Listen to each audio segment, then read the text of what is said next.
C'est parti, deuxième épisode. On y est enfin. Thomas, merci beaucoup. Avec Est-ce que grand tu plaisir. pourrais déjà nous parler un petit peu de toi, de ton parcours? Qui es-tu? Déjà, un grand merci pour l'invitation et l'opportunité de rentrer dans cette équipe des interviews. Du coup, Thomas Blo, 22 ans actuellement, né à Thionville, dans le 57 en Moselle, près de Metz, pour ceux qui connaissent pas, parce que il y en a très peu qui connaissent. C'est vrai. Et aujourd'hui, footballeur au Haut-Lyonnais, donc dans la région Rhône-Alpes, à Saint-Symphorien-sur-Coise, en National 3. Et éducateur aussi de l'équipe 3 senior, donc qui évolue en D2 cette saison et qui évoluera toujours en D2 la saison prochaine. Pour mon parcours, c'est un parcours un peu atypique par rapport à quelqu'un qui fait du foot comme ça. J'ai eu la chance de commencer très tôt parce que je suis issu d'une famille de grands sportifs, notamment mon tonton qui a toujours baigné dans le foot et mon père qui en a fait un peu. Donc j'ai commencé à l'âge de 3-4 ans à l'élan Cobéen, un petit club de village, un petit regroupement de quelques communes. Et c'est là-bas que j'ai fait mes premières classes jusqu'en U11. Où en U11, j'avais déjà cette envie d'évoluer un petit peu, d'aller voir ce qui se faisait ailleurs, à un niveau un petit peu plus élevé. Donc je suis parti au FC Thionville, donc qui était le grand club entre guillemets du département. T'as fait des tests ou ça s'est passé comment pour rentrer justement dans le club? Parce que c'est quand même un gros club du département. Il y avait pas, j'ai pas fait de test, c'était sur licence. Okay. Après, il y a eu mon tonton qui est allé là-bas aussi, donc de fil en aiguille, tout s'est bien goupillé et il m'avait déjà repéré un petit peu auparavant sur les catégories U18, donc ça s'est fait tout seul. Et en parallèle de ça, j'ai pu intégrer la section sportive du collège-lycée Charlemagne, aussi à Thionville, où là, par contre, c'était des tests d'entrée. Donc, j'ai fait les tests d'entrée, j'ai validé les tests d'entrée, donc je suis rentré en 6e là-bas. Donc, c'était tout un schmilblick avec une demande de dérogation, parce que c'était pas le collège de secteur, mais tout s'est fait. Et j'ai passé 2 années là-bas. 2 très belles années. Où on alternait en fait entre cours et entraînement. Tu avais combien d'heures d'entraînement à peu près par semaine avec le club en plus? Alors on était à 3 heures par semaine, on avait le mardi après-midi et le jeudi après-midi avec la section 1h30. Et ensuite on s'entraînait le mardi, mercredi et vendredi soir avec le club. Donc ça faisait des bonnes semaines pour un petit collégien qui rentrait à peine en 6e avec les devoirs le soir et surtout avec le tonton qui me ramenait du coup à la maison comme il habitait à côté, sauf que lui, qu'est-ce que c'est un moulin à parole. Donc de temps en temps, je regardais la montre, il était 23h, on était toujours au stade et je recevais un coup de téléphone de ma mère. Tu diras à ton tonton de se dépêcher un petit peu. Donc voilà. Par la suite, j'ai eu la chance de faire 2 très très belles saisons là-bas, où avec le FC Thionville, on est parti à Cap-Breton. On a fait les championnats de France U13. On a fait aussi la McDonald's Cup. Je sais pas si pour certains ça va parler, mais un grand tournoi européen. On a eu la chance d'aller jusqu'en demi-finale en rencontrant Chelsea en poule. On gagne 3-0. On a battu le FC Barcelone en quart, le Red Bull Salzbourg en demi, Leipzig, je crois, en 8e. Et on perd contre Dortmund en finale 1-0. Mais c'était un très beau parcours. Et la veille, j'avais eu la chance de faire la même chose, mais avec la SNL. Parce que mon année U13 a été rythmée par les tournois et les petits entraînements avec la SNL et le FC Metz. Et voilà. Et à la fin de mon année U13, du coup, j'ai eu 2 belles propositions, une de la SNL, donc pour ceux qui savent pas, c'est la S Nancy-Lorraine, et du FC Metz. Et donc, j'ai dû faire le premier gros choix Et du coup, pourquoi avoir choisi le FC Metz? Ben, c'était un choix compliqué, très compliqué, mais je pense qu'il a été orienté aussi par rapport à l'aspect scolaire. Okay. Parce que c'était très important pour moi et pour mes parents l'aspect scolaire. Et le plus à Metz, c'est que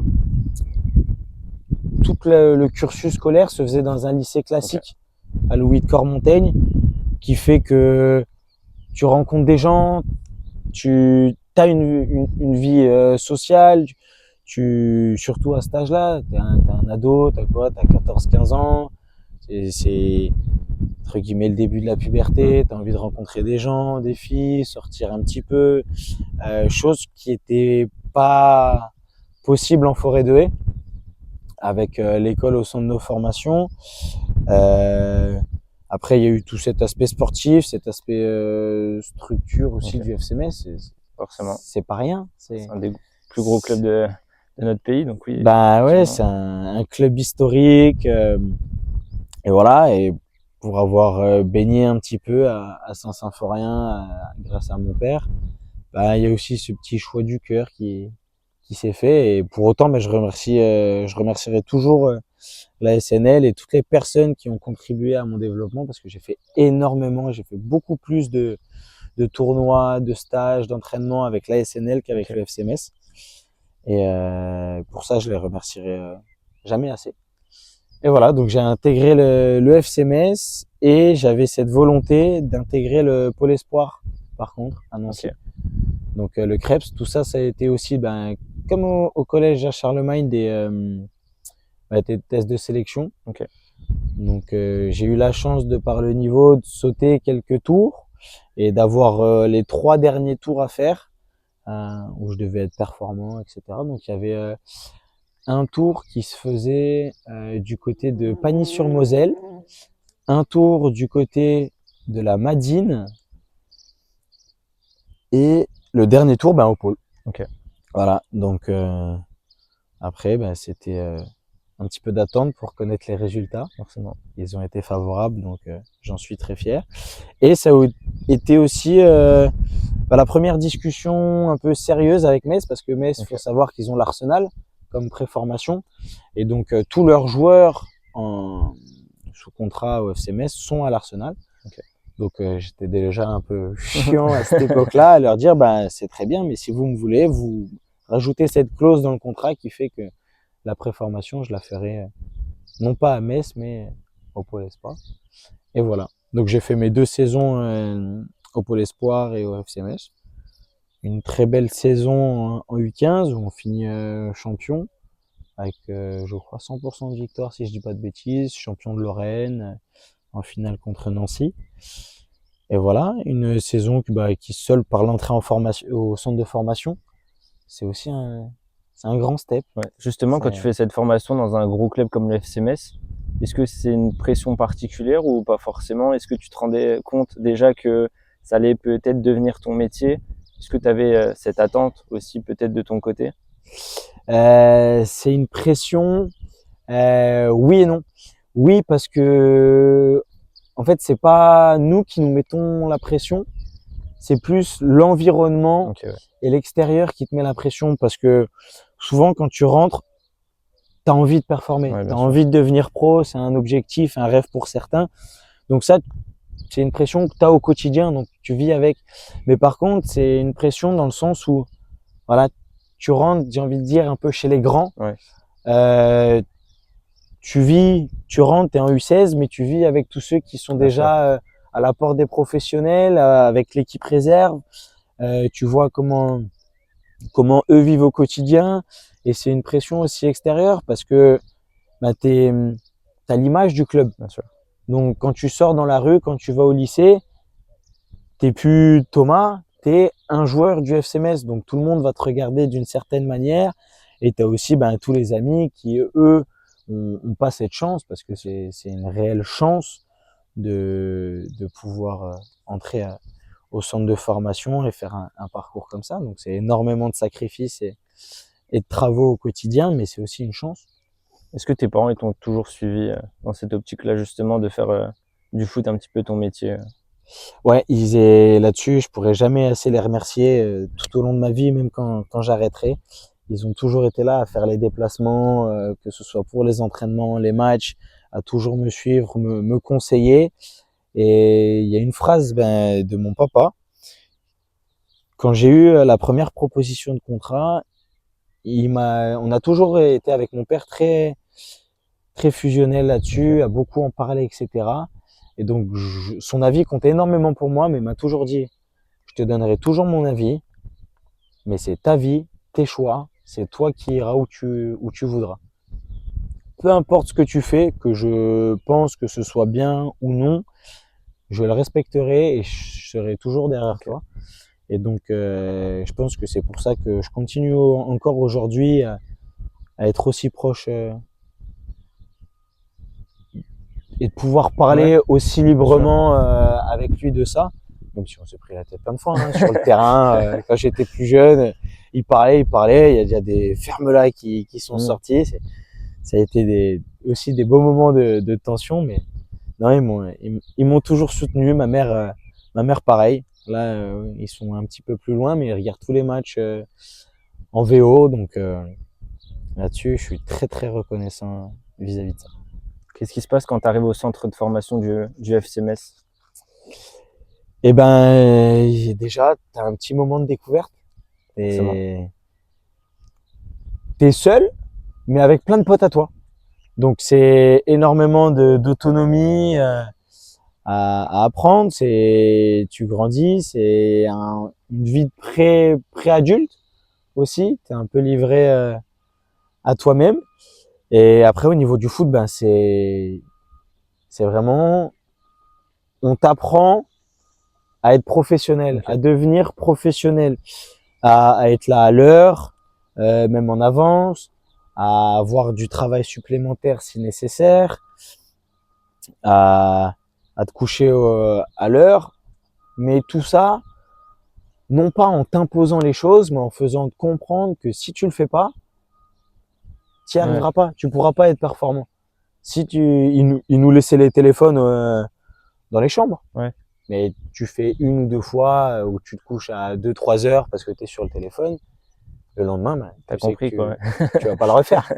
Parce que quand tu prends le bouillon à l'entraînement, qu'en cours, tu as du mal à suivre, forcément, t'arrêtes vite et tu te mets vite dans le droit chemin. Mais non, c'est justement entre les cours, les entraînements, est-ce que le rythme n'était pas trop soutenu? Est-ce que toi tu te sentais justement bien, pas très bien? Non, tout a été calibré et fait pour qu'on puisse suivre le rythme au quotidien. Il y avait énormément de communication entre le lycée et le centre de formation. Nous, tous les soirs, faut savoir qu'on avait des créneaux dédiés à nos devoirs, à des heures d'études au centre de formation quand on rentrait de l'entraînement, soit avant, soit après le repas. Et tous les emplois du temps étaient faits. On était exprès dans une classe de sportive avec d'autres sportifs. Il y en avait qui faisaient du ski, d'autres du golf, de la gym, du tennis de table. Et donc, en fait, tout ça, ça te permet de suivre sans te sentir surchargé. Donc, là-dessus, c'était vraiment top. Ils font énormément de travaux par rapport à ça. Et c'est vraiment bien. Qu'est-ce qui t'a donné envie d'aller voir ailleurs après justement le centre de formation du FC Metz?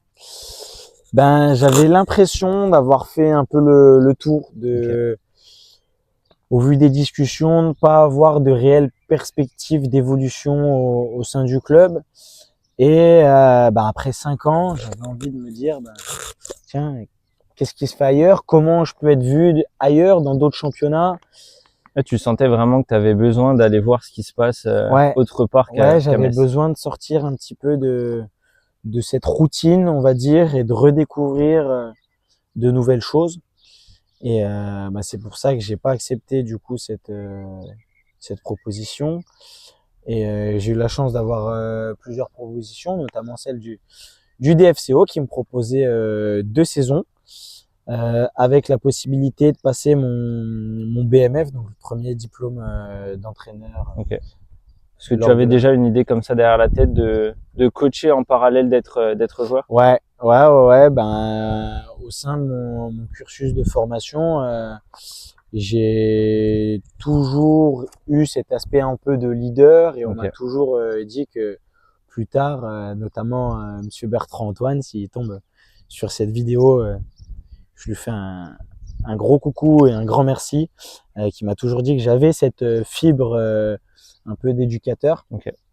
Donc c'était un point que j'avais envie d'aller voir, d'aller approfondir et les formations proposées aussi par le DFCO, le CAP, des métiers du football, sans dénigrer toutes ces formations, c'était pas ce qui m'enchantait le plus. Ok.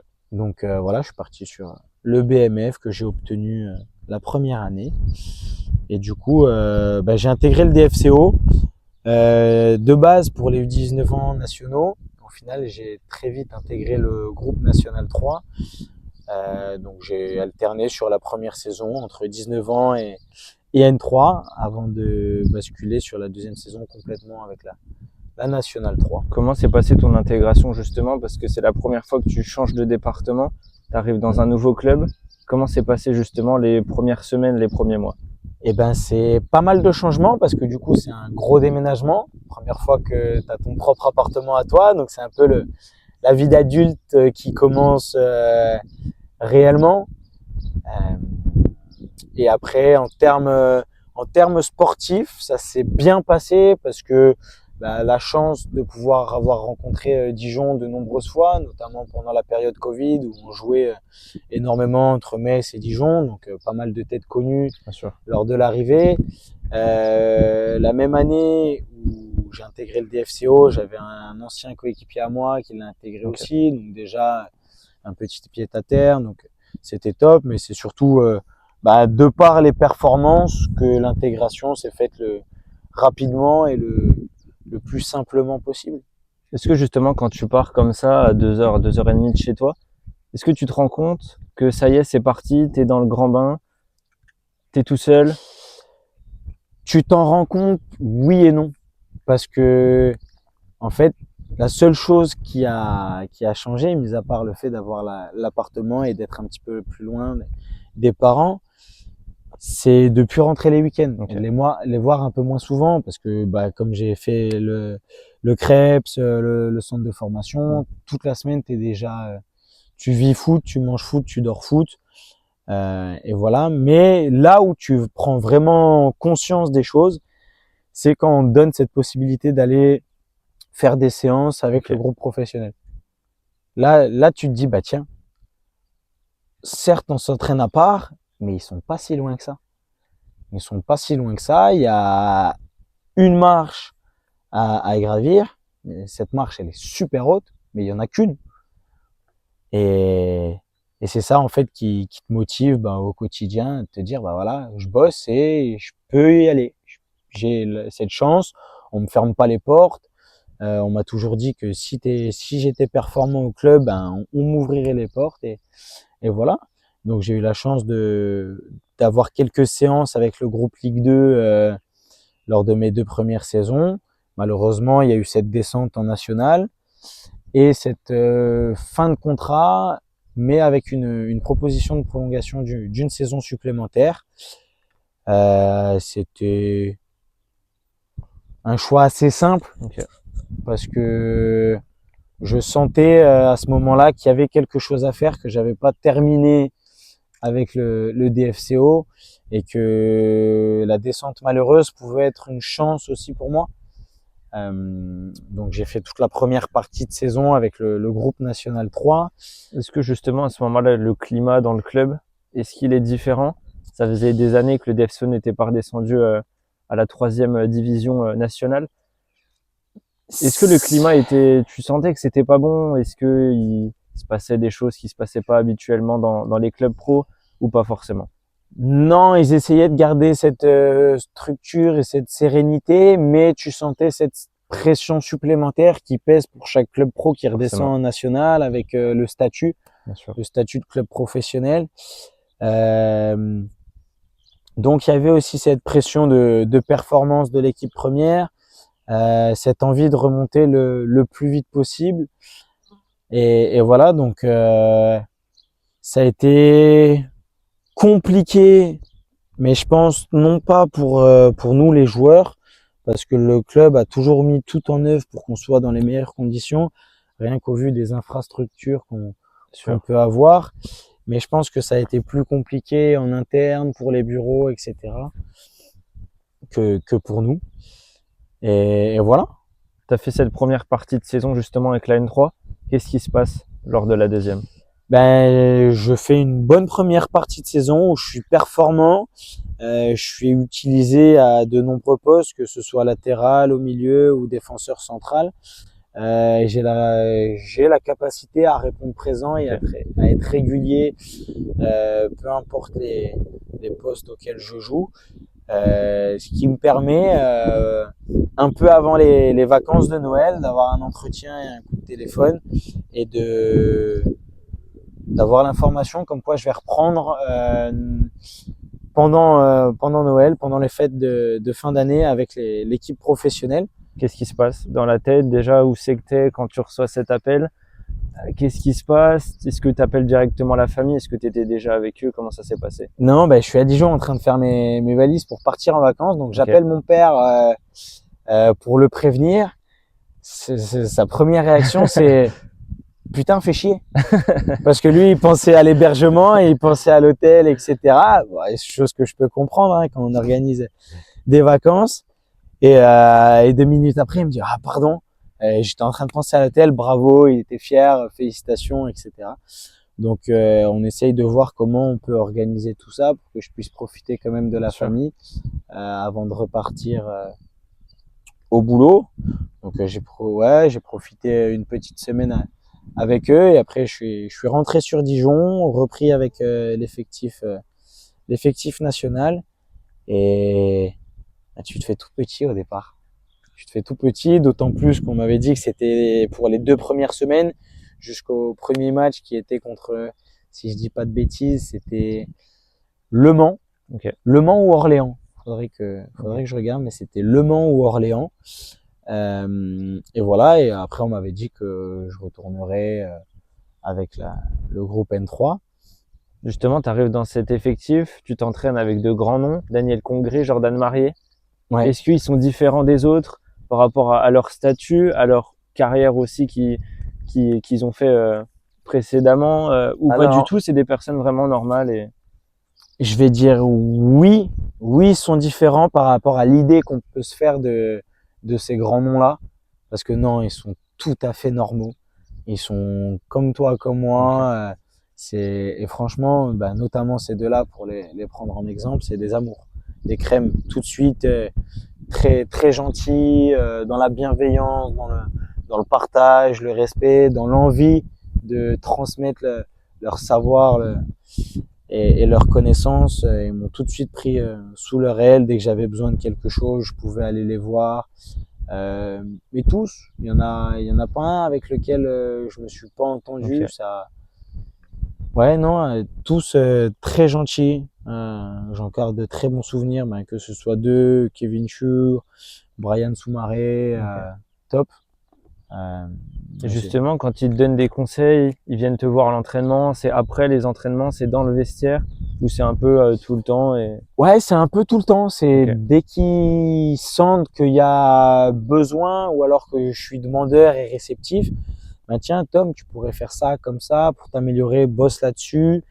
Des encouragements, des critiques, mais toujours constructives s'il y a une critique. C'est là que tu vois que c'est un autre monde, c'est autre chose.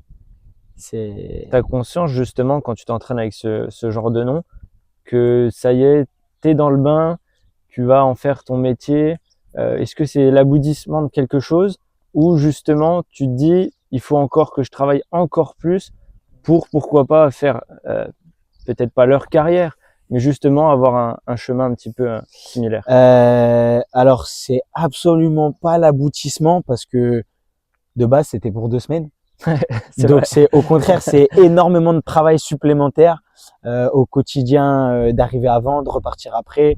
Là où certains peuvent se permettre de lever un peu le pied, toi tu es tout le temps à fond parce que une fois que tu as goûté, tu as envie d'en manger tous les jours. Ok. Tu as envie d'y rester, etc. Et je pense que c'est ces 2 semaines de travail acharné, à me battre comme un chien à toutes les séances, à finir crevé, même sur une séance veille de match qui souvent est un petit peu plus light, une séance de reprise, de compensation.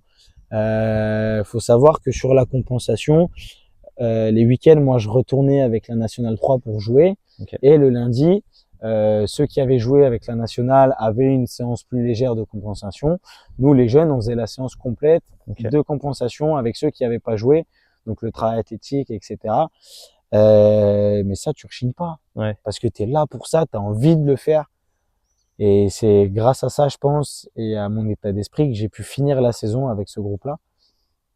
Donc, non, en fait, je pense qu'il n'y a jamais d'aboutissement. En tout cas, pour ma part, il n'y aura jamais d'aboutissement, même si j'ai la chance un jour, je l'espère, de signer un contrat, 2 contrats, etc. Ok.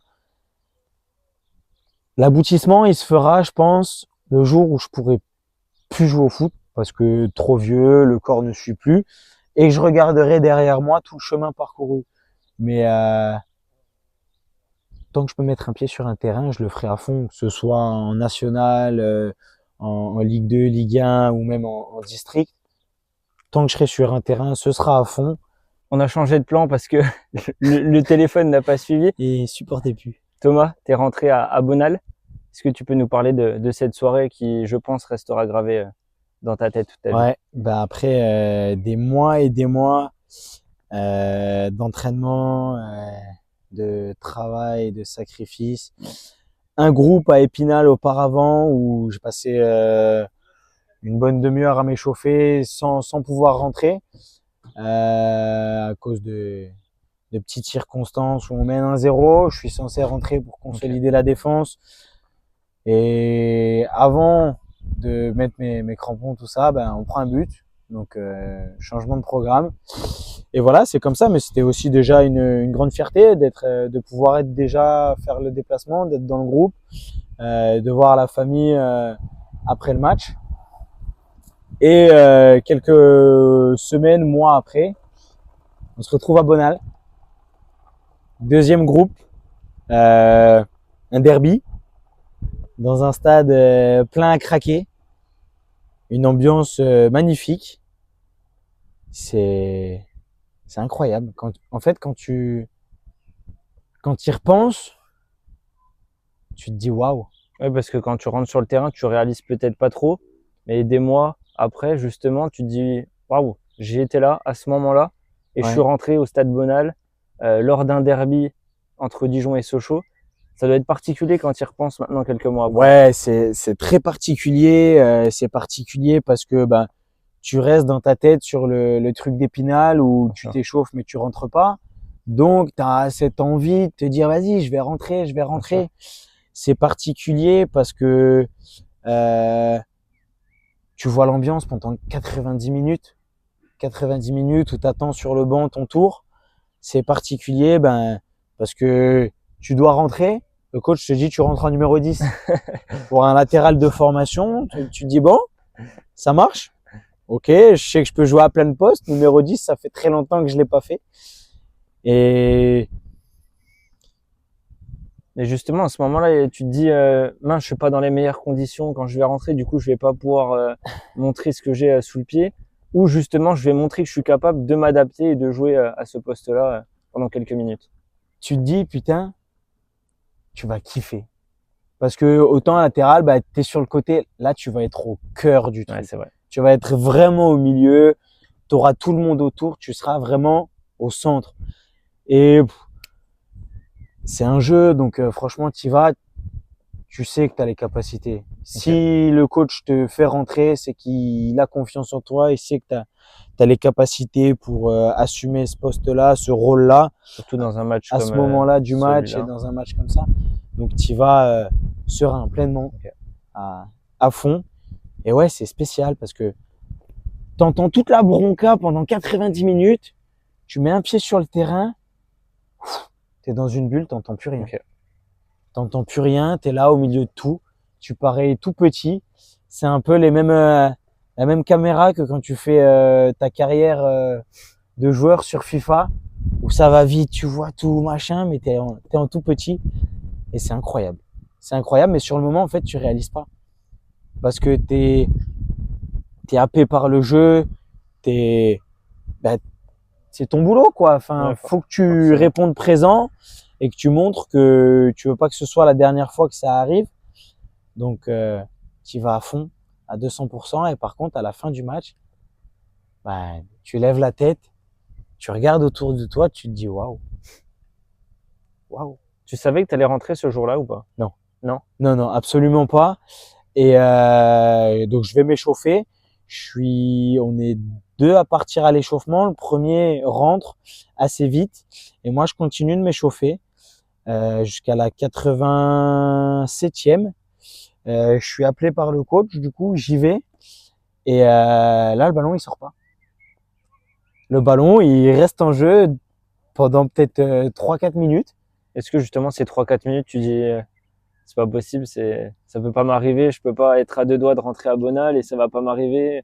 Est-ce que tu te dis ça ou justement tu te dis allez, je sais que je vais avoir 1, 2, 3, 4 minutes, mais je vais devoir les faire à fond. C'était quoi justement? Qu'est-ce que tu ressentais à ce moment-là quand tu voyais que la balle elle sortait pas? Et ben tu te dis merde. Encore plus proche du but. T'es là, t'as juste le contrôle des équipements à faire et c'est bon. Et en fait, tu te dis, peut-être que je vais pas rentrer. Et c'est un truc bien drôle en fait, parce que tu sais que tout le monde regarde, la famille elle regarde, il y a même parents en tribune. T'es là, t'es à côté du délégué et le délégué, lui, il est là, il te dit, bah vous allez peut-être pas rentrer au final, hein, si ça continue. J'ai rien, il dit, bah merci, c'est sympa. Et au final, le ballon il sort et tu dis, allez, je vais rentrer. Et tu sais, dans ma tête, je crois c'est qui? C'est Batshuayi qui est rentré 10 secondes et ça a sifflé. C'est possible, Oui, ouais. il y a un joueur qui est rentré et ça a sifflé direct. Je me suis dit, ça se trouve, ça va me faire la même chose. Ce Mais au moins, serait drôle, tu serais rentré. mais je serais rentré, ouais. Et donc non, je rentre et j'ai la chance d'avoir 2 minutes, 2 minutes de temps de jeu. Je contre un ballon et voilà, c'est tout. J'ai juste contré un ballon. Il y avait tes proches, tu les as vus après le match? Ouais, il y avait que mon papa Beaucoup et ma maman d'émotions, je pense. qui ont pu faire le déplacement. Ouais, ouais, ouais. C'est en fait quand tu vois dans leurs yeux qui sont presque plus heureux que toi, parce que c'est aussi une fierté. T'es heureux, t'es heureux d'avoir pu les rendre fiers comme ça, parce qu'ils m'ont toujours suivi, toujours soutenu dans les hauts, les bas. Ils ont toujours été là.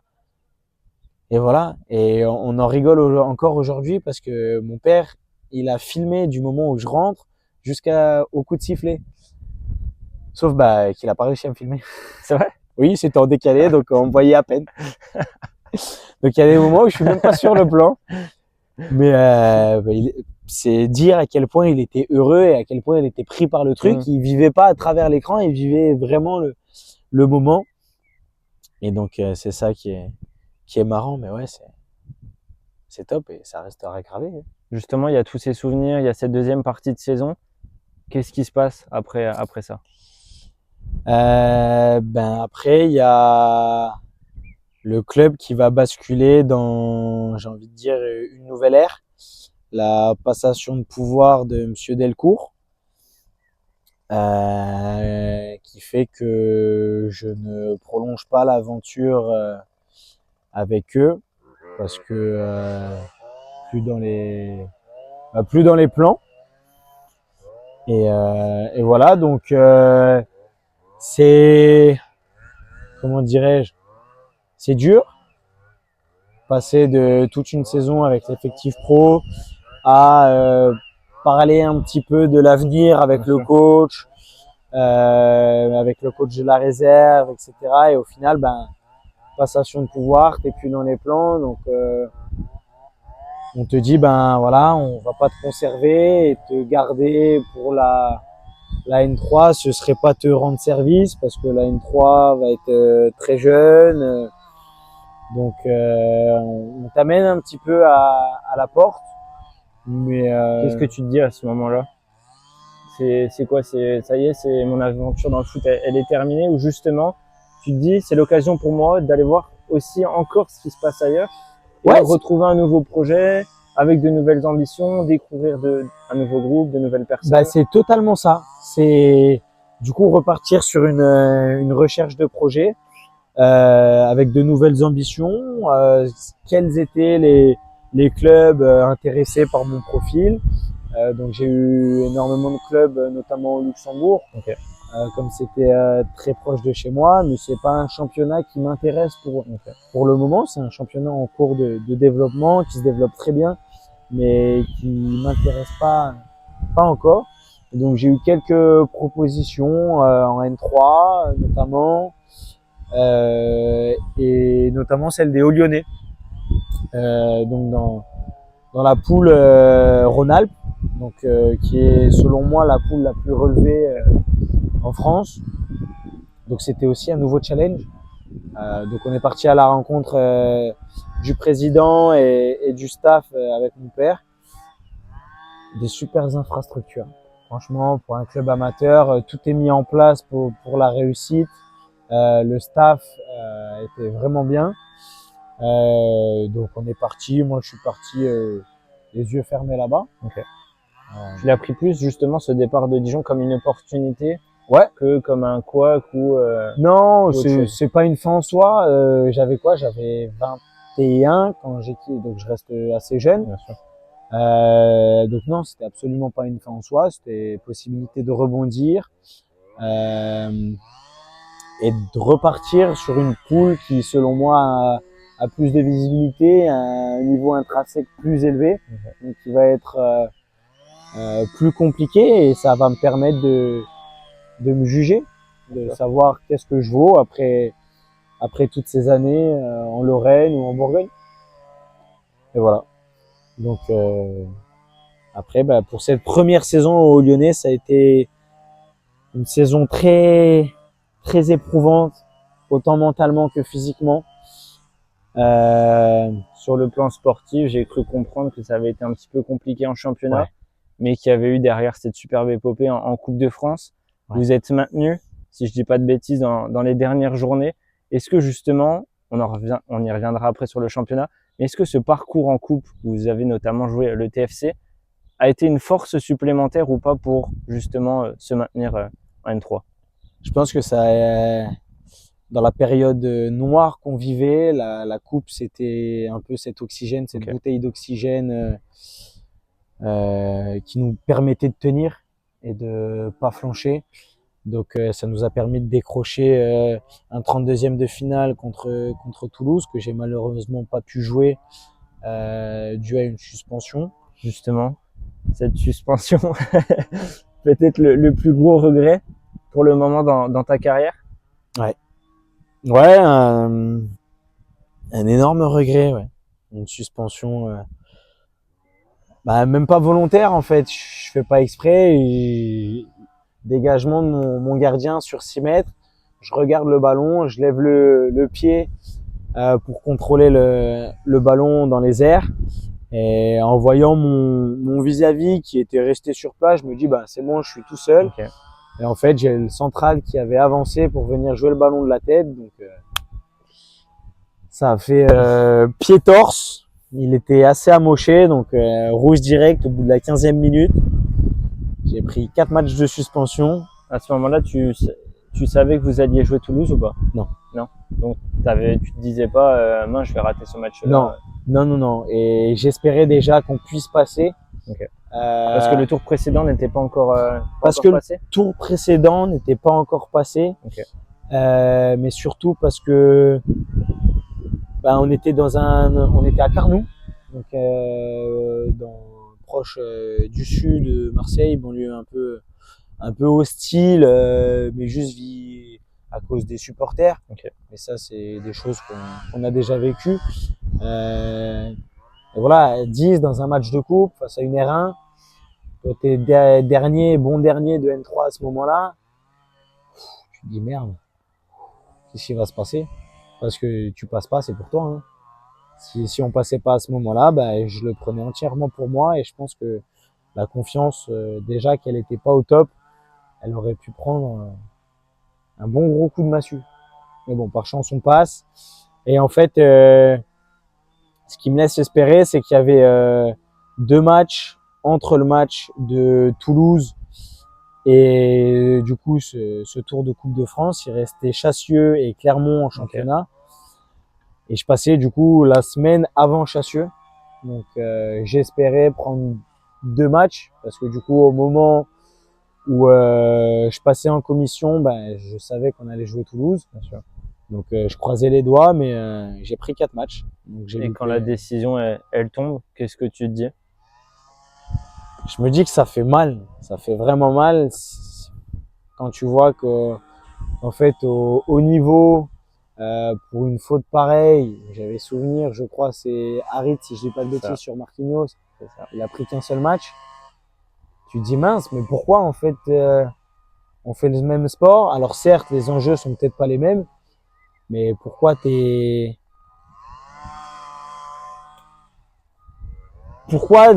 sanctions ne sont pas les mêmes non plus?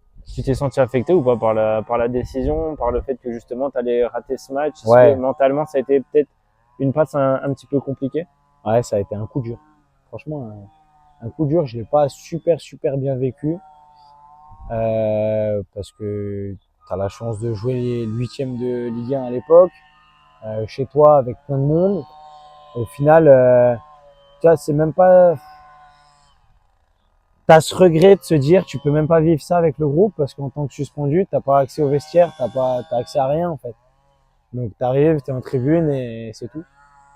Alors que bah, t'as envie d'être sur le terrain ou du moins avec le groupe sur le banc, aux côtés pour vivre ce moment-là. Mais voilà, donc c'était assez compliqué, ouais. C'était assez compliqué. Mais bon, c'est une saison et notamment des épreuves comme ça qui forgent l'expérience et le caractère et qui permettent de repartir de plus belle. Qu'est-ce qui va se passer l'année prochaine? Eh ben, c'est en discussion, mais c'est bien parti pour prolonger l'aventure d'une saison. On a eu une saison assez compliquée avec énormément de bas et de hauts. On s'est séparé d'un premier coach à la mi-saison. On nous voyait enterrés avec 6 points. Bon dernier, dans une poule assez relevée. On a eu l'arrivée de Jérémy Berthaud à la mi-saison avec le projet Kaizen. Au final, on se maintient sur la dernière journée contre Chambéry, qui en gagnant 2-1, et on avait perdu le premier match de championnat 2-0 chez eux. En sachant que tout n'était pas de notre ressort. Si Chassieux et Cessiné gagnaient aussi, ben, au final, on descendait en R1. Le football, je pense qu'il récompense toujours ceux qui travaillent et qui s'en donnent les moyens. On a bossé d'arrache-pied tout au long de la saison, même quand on était au plus bas. Et je pense qu'on est récompensé de la plus belle des manières, à domicile, avec tous les supporters, avec une victoire. Et donc, on va, je pense, essayer de surfer sur la dynamique de fin de saison pour la saison prochaine. Le coach part à Limonest en N2. Donc là, on a eu un nouveau coach qui est arrivé. Donc on va voir comment ça se passe. Mais en tout cas, il y a tout qui est mis en œuvre pour qu'on ne revive pas la même saison et qu'on puisse faire une bonne saison à l'avenir. Donc voilà, on va laisser passer quelques semaines. J'ai eu quelques opportunités aussi ailleurs, mais pas des opportunités qui me pas assez convaincant. Donc voilà, et je me sens très bien. Aujourd'hui avec ma copine, on est très bien dans la région. On a la chance d'avoir une maison, le cadre de vie est top.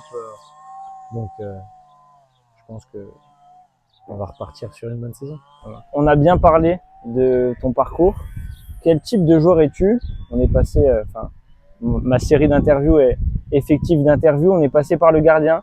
Tu es latéral gauche. Tu es capable de jouer, comme tu me le disais, en 6 ou également en défenseur central. Quel type de joueur es-tu toi sur le terrain? Je suis le joueur pas très talentueux mais extrêmement travailleur, avec un leadership, je dirais naturel, et surtout avec un gros volume de courses. Je suis un joueur simple. Moi, j'aime le beau football. J'ai grandi avec le tiki-taka du Barça. Donc, moi, ma vision du football, c'est un peu ça. C'est la simplicité, l'efficacité. Okay. Donc voilà, je vais pas être dans les gris-gris. Je sais pas faire. Okay. Moi, ça va être le contrôle, la bonne passe au bon moment, avec le bon dosage. Et je suis pas très grand. Je suis chaud comme Emo. Et défensivement, je vais être assez agressif. On va rarement me prendre de vitesse ou passer en 1 contre 1. En dehors du terrain, que ce soit dans le vestiaire ou même dans la vie de tous les jours, comment tu te définirais? Je suis assez casanier dans la vie de tous les jours. Okay. Je sors peu, etc. Mais par contre, je suis très cool. Okay. Toujours là dans la déconnade, dans la rigolade. Je sais faire la part des choses entre le sérieux et la déconnade. Mais ouais, ça va être passer des bons moments avec les personnes qui m'entourent, avec les quelques amis que je peux avoir, avec ma copine, tout ça. Et voilà. Quel genre de joueur t'a inspiré ou quel style de jeu? Tu me disais que tu as grandi avec le FC Barcelone. Est-ce qu'il y a un joueur en particulier qui t'a attiré ou pas? Bah, moi, j'ai toujours aimé Léo Messi, non pas parce que j'étais absolument pas au même poste, mais parce que je trouve ça phénoménal ce qu'il peut faire. Mais des joueurs qui m'ont inspiré, ouais, je pense à Iniesta, Xavi, Marcelo, Jordi Alba. Voilà, c'est des joueurs qui débordent de talent, d'aisance, de facilité, tout en étant humble, tout en respectant le football. Et c'est ça qui m'a donné envie de jouer à ce niveau-là, et qui m'a donné un peu cet amour du football et cette vision-là du foot. Tu joues au niveau national, tu as coaché au niveau départemental, tu connais bien le niveau régional.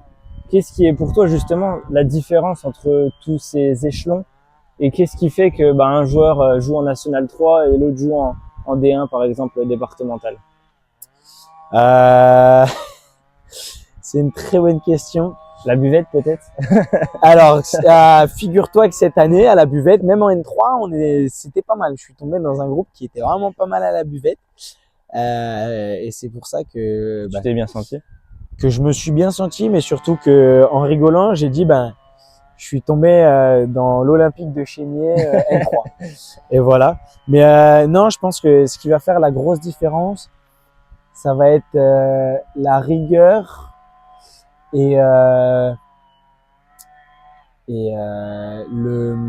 l'exigence peut-être. Ouais, l'exigence individuelle mise par chacun. Okay.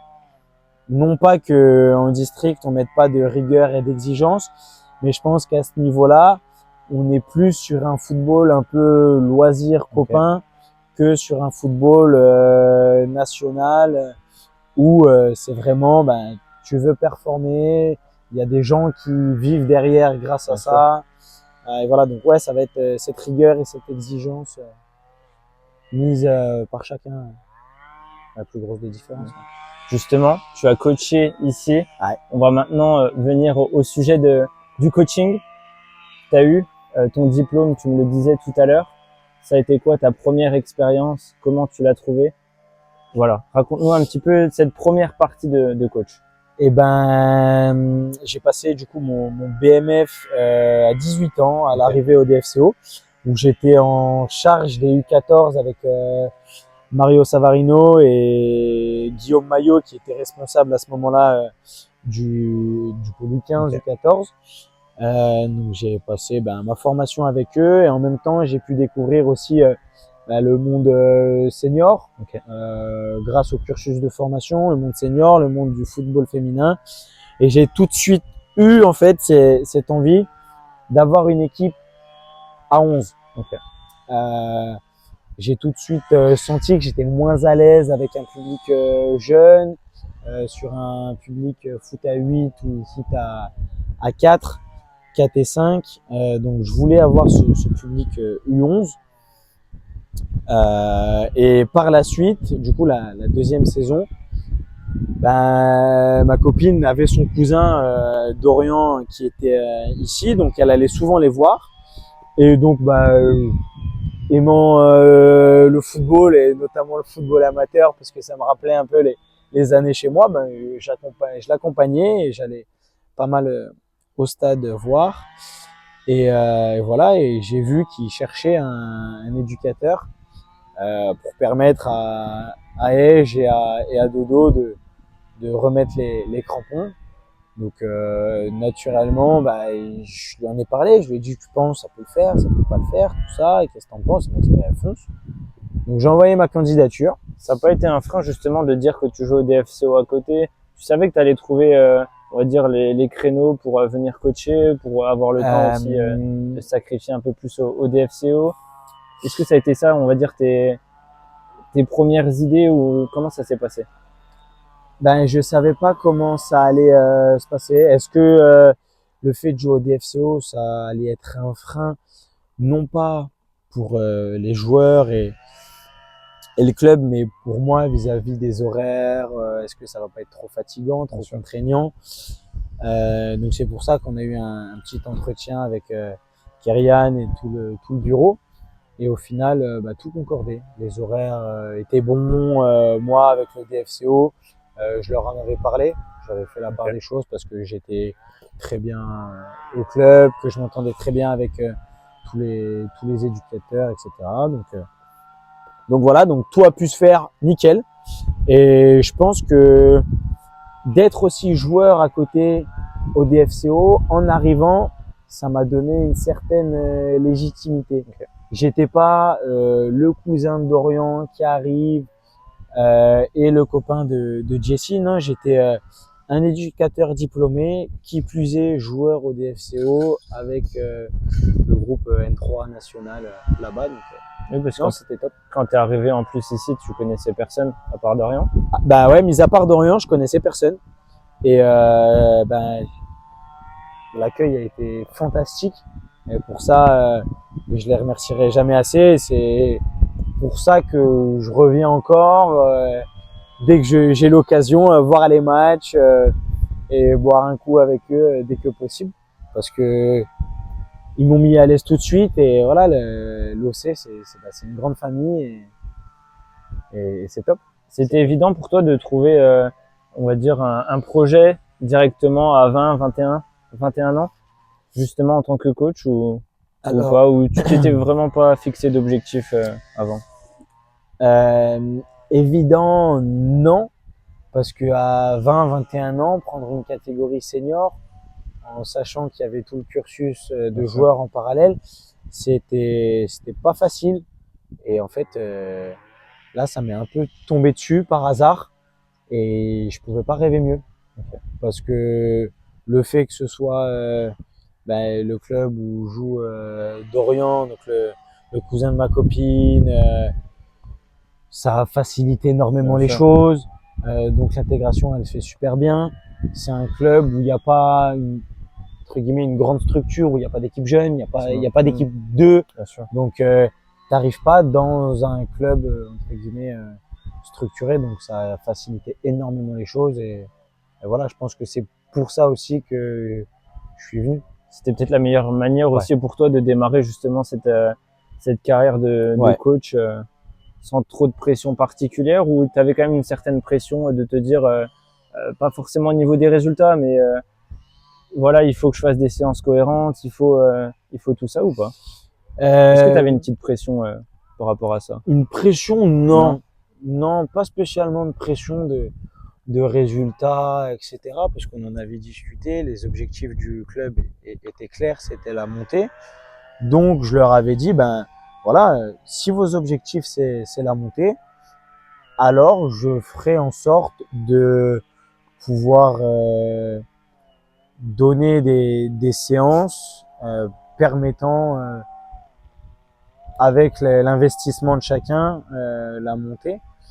Et donc ça s'est fait tout naturellement. Et quand tu vois que le groupe était réceptif, étaient tous sur la même idée, la même envie d'atteindre les objectifs, de monter, etc. Ils ont tous été au diapason, tous mis du leur.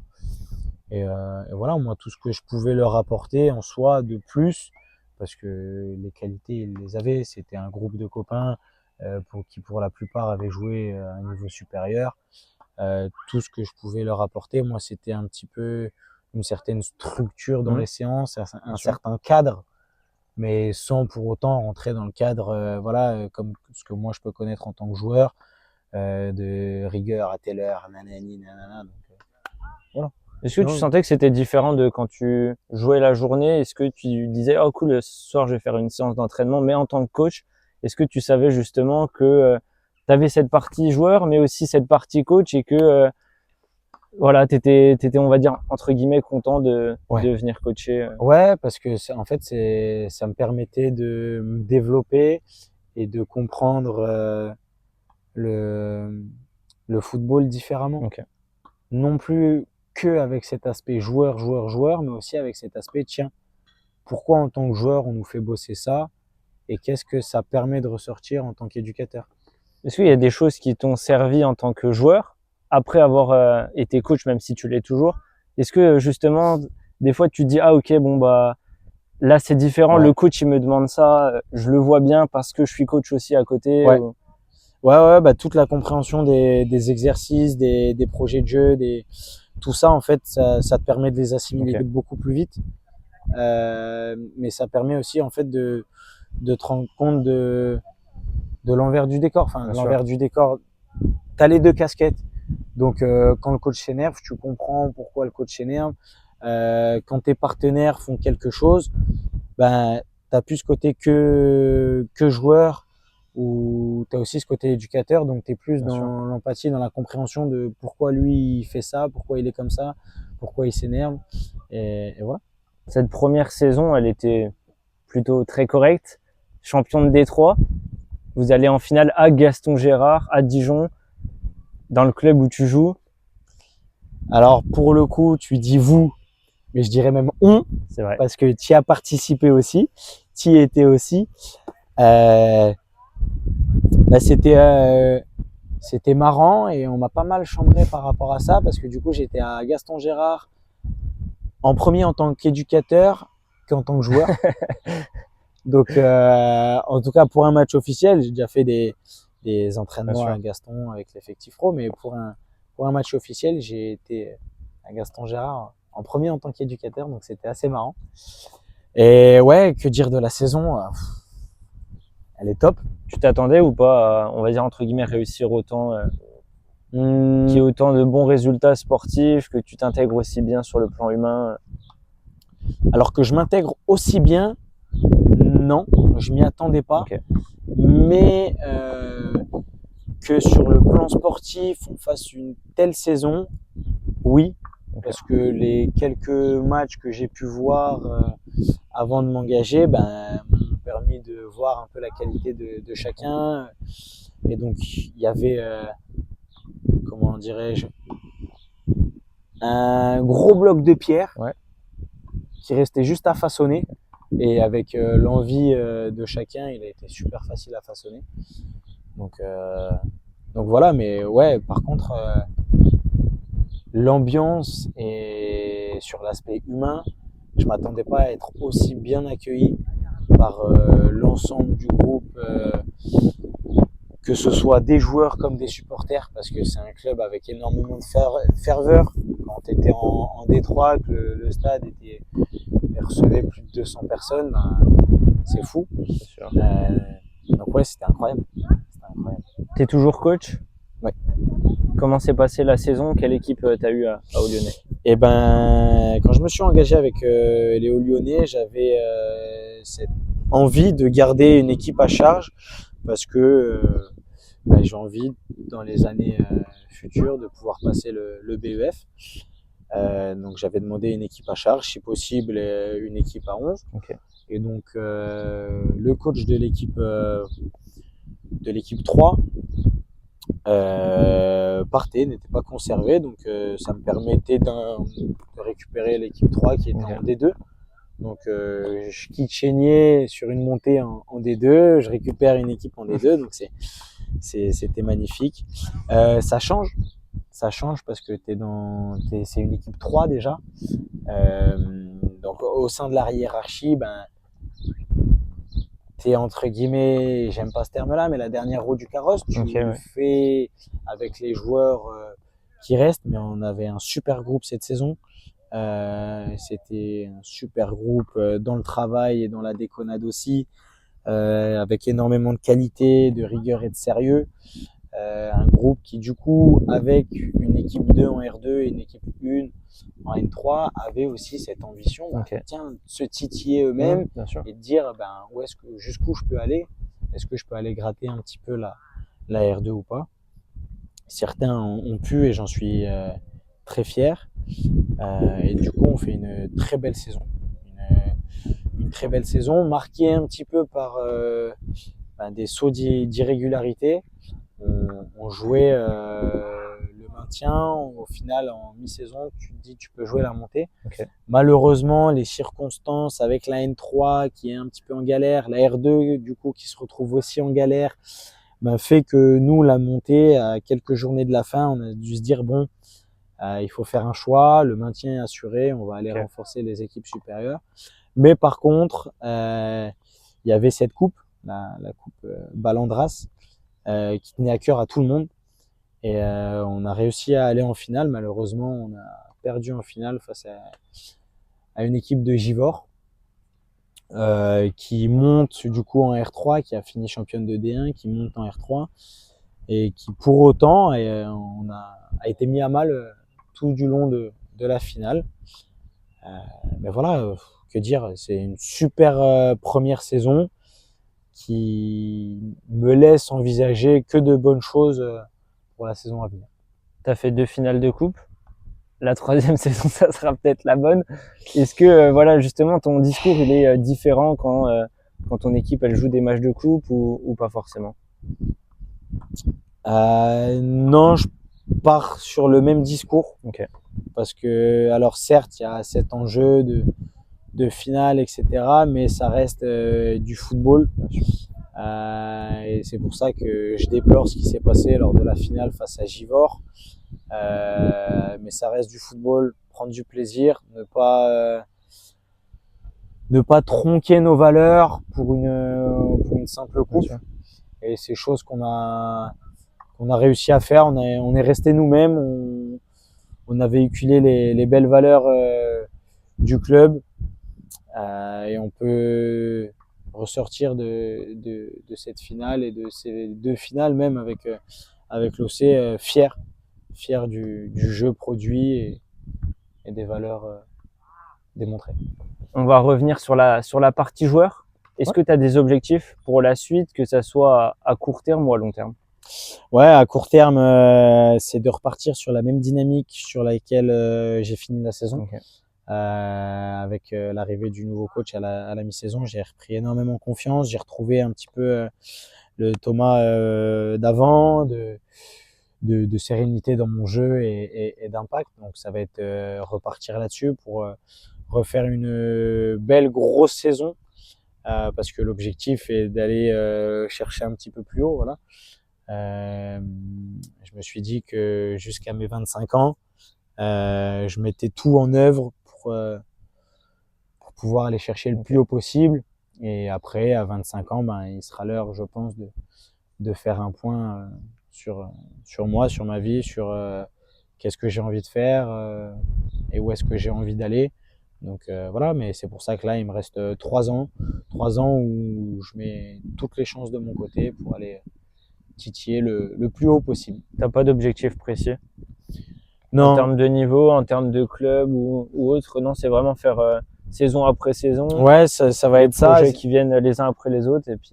Ça va être ça parce que on a pu le voir, le football il peut aller très très vite.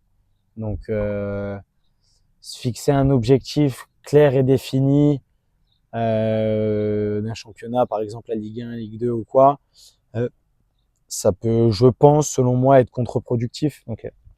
Alors que se fixer l'objectif d'être le plus performant possible, d'aller chercher à jouer au meilleur niveau que mon niveau me le permet, c'est tout ce qui me motive au quotidien. Et voilà. C'est quoi ton plus beau souvenir en tant que joueur? Allez, tu peux m'en dire 2 si tu veux. Ouais. Ah, putain. J'en ai plus que ça. C'est dur, hein. C'est ça le problème. Alors, je vais en dire un qui est la victoire en quart de McDonald's Cup contre le FC Barcelone. Ok. Parce que club de cœur, tu joues au Barça, tu gagnes, t'es comme un dingue. Et il y a tout ce qui s'ensuit derrière. Donc, t'es comme un dingue. Donc voilà, je pense que ça, c'est le plus beau souvenir. Ok. Et bon, je passe tous les beaux moments, les finales, les rigolades avec les copains, mais un souvenir qui m'a marqué, je pense que c'est ce maintien cette saison. Ok. Le maintien, quand tu vois par toutes les galères dans lesquelles on est passé, tu te maintiens sur la dernière journée. En fait, mentalement, ça fait un bien fou. Et tu vois que tout le monde est heureux en fait. Tu sens le relâchement, l'apaisement de tout le monde d'un coup. Et voilà.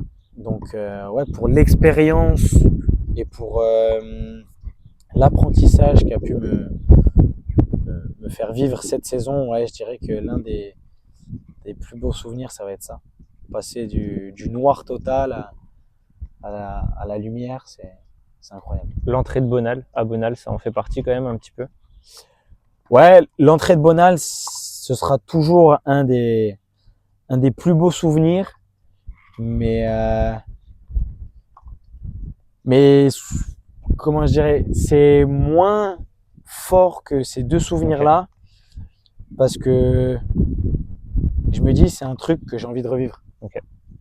Donc peut-être que dans quelques années, au final, le souvenir de Bonal, ce sera l'un des plus beaux, parce que ce sera peut-être ma seule en professionnel dans un stade comme ça. Mais là, je me dis, c'est pas un souvenir, c'est juste une étape. Okay. C'est quelque chose que je veux revivre. Okay. Donc à moi de m'en donner les moyens et voilà. Et ton plus beau souvenir en tant que coach?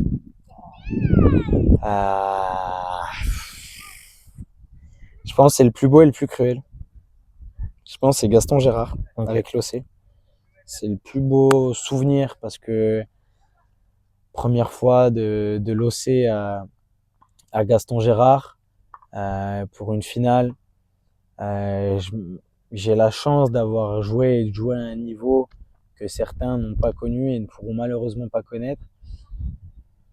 De pouvoir voir dans leurs yeux le bonheur que ça procure de se sentir professionnel le temps d'une journée, c'est inimaginable. De voir l'engouement de tous les supporters, plus de 1000, avec des banderoles, des chants tout du long jusqu'à la fin fond, des prolongations, des fumigènes, une vraie ambiance en fait, une vraie ambiance de club pro, et surtout de voir les joueurs jouer comme ils ont pu jouer face à une équipe très renforcée de Longwy. En fait, moi mon bonheur il est là. Tout ce que j'ai fait auparavant, c'est pour ce moment-là. Tu te rends compte avec leur façon de jouer que tes idées en tant qu'éducateur, ce que tu as voulu leur transmettre, ils l'ont compris. Et ça, en fait, pour un coach, il n'y a rien de plus beau. Il n'y a rien de plus beau. Avant de terminer, Thomas, j'aime bien faire un petit jeu que j'avais déjà fait lors du premier épisode. Je vais te donner quelques latéraux gauche et tu vas me dire lequel que tu choisis. Okay. Ça marche? Ouais. Allez, Marcelo ou Jordi Alba? Ah, ben, tu commences déjà. C'est bien parce que tu m'as cité les deux tout à l'heure en plus. Ah, j'ai pas le droit de choisir les deux. Non.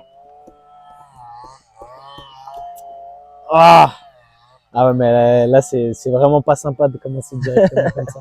C'est vrai que j'ai commencé par peut-être les deux plus durs.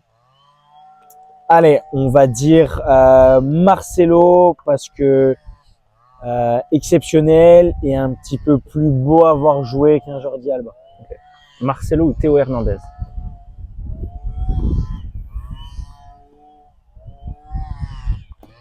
Marcelo, parce que je trouve que Marcelo avait quand même cette faculté défensive que Théo Hernandez a un petit peu moins.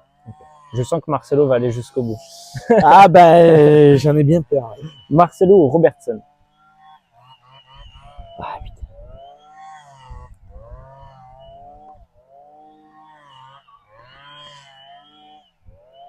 Ah, je dirais Marcelo, Marcelo? parce que ouais, T'as grandi avec? j'ai grandi avec et avant les matchs, je regardais toutes les compiles de Marcelo. Je les connais par cœur, je sais ce qu'il va faire à quel moment. Marcelo ou Nuno Mendes? Euh, C'est un style de jeu très différent, très D'une ère différent, différente. notamment d'une ère différente et mené par un coach totalement différent. Mais je trouve que Marcelo est plus complet quand même. C'est pour moi le plus beau et le meilleur latéral gauche de l'histoire Voilà. du Donc foot. Je- je partirais sur Marcelo quand même. Ouais. Marcelo ou Ashley Cole? Ouais, Marcelo. quand Marcelo? même. Ouais. Marcelo ou Roberto Carlos? Alors, je vais peut-être me mettre les anciens à dos, mais je vais dire Marcelo parce que Roberto Carlos, j'ai pas connu. Ok. Donc, Et pour terminer, Marcelo ou Monsieur Thomas Blo? ah T'as le droit de dire Thomas Blo. oui, mais j'essaye de savoir comment tourner pour que ça paraisse pas prétentieux. Je vais dire Thomas Blo Eh ben t'as raison. parce que il a encore tout le temps devant lui et que Thomas Blo, ça peut être peut-être la meilleure version de Marcelo. Ok. Grâce à Marcelo. Donc si Marcelo n'était pas là, bah je sais pas ce que je serais devenu, mais ouais, allez Thomas Blo. Thomas, merci beaucoup Mais merci à d'être toi. venu aujourd'hui. Une bonne saison pour la saison prochaine avec Olonais, peut-être. Ça semble quasiment sûr. Une Ouais. bonne continuation pour tes projets qui vont arriver en tant que joueur, mais également en tant que coach. Et voilà, merci d'avoir répondu à toutes mes questions aujourd'hui. Ben un grand merci à toi Clem pour l'invitation et pour tout ce que tu peux transmettre via aussi tes réseaux sur le football, qu'il soit amateur ou professionnel. C'est quelque chose que je suis et j'espère que ça durera. Et Gentil. voilà. Merci Et beaucoup. bonne continuation dans cette série des joueurs. On est encore qu'au début, mais, Ouais. mais ça avance petit à petit. Hâte mais de voir l'équipe à la fin du à la mois. fin, pas de souci. Allez, merci Thomas. Merci mon Merci Clem. beaucoup.